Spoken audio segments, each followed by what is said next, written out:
Hopefully, with everybody today coming together and us ending our journey here today, today's journey ending in here, that we can come closer by sharing knowledge with each other of what's happening in all the different communities that are going through this right now, because it is a really, really big issue. It has happened in our Native American community in Oakland as well, where we had a young man named Andrew Maubin Buckskin that was shot by the police in January of 2008. And then 6 months later, that same police officer shot another young man. And this police officer ended up being on leave. First, he was still working after he had shot these two young men. And then finally, I was going to these police commission meetings every time they came up and going up there and speaking and trying to help this family out, that he just continued working until my diligence to get him on administrative leave. Even though it was on paid administrative leave, we finally did something.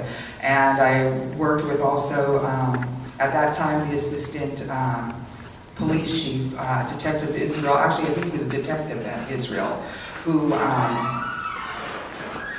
was very receptive to the things that I had to say. Because not only was this young man shot and killed, in my eyes, in cold blood, but also his rights and our culture and traditions were also violated. Our prayer for his family, he sat in the coroner's office, everything was gone, it just went completely sideways. And that's what made me decide to stand up for what was right, to make a difference in our community when it comes to the interactions that we have with the police department. Because a lot of the police officers, during this time, like 2009, had very, very little diversity training within the community. And that wasn't just within the Native American community, but other communities as well.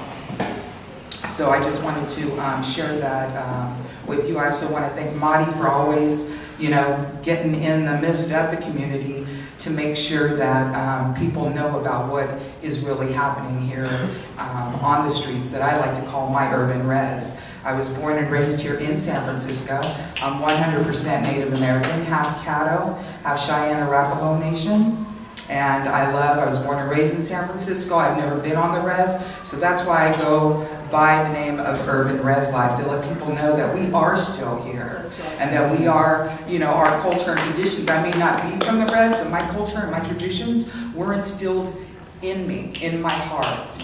And I must continue that. It doesn't matter that I was not on the res, but that this is my res and I'm going to protect it.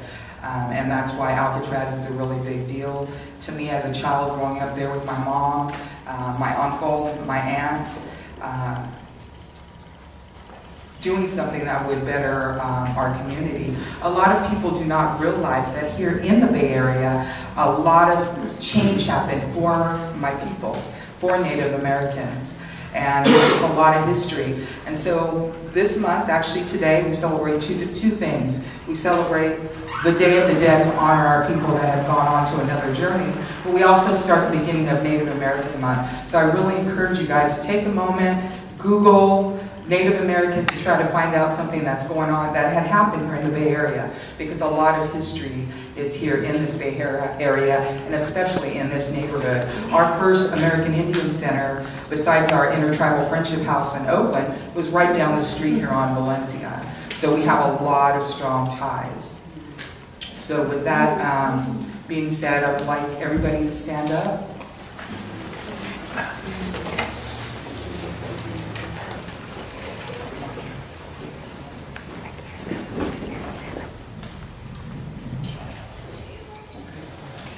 So what I'm going to do is I'm going to light some sage. I'd like everybody to pass it around, put some on you.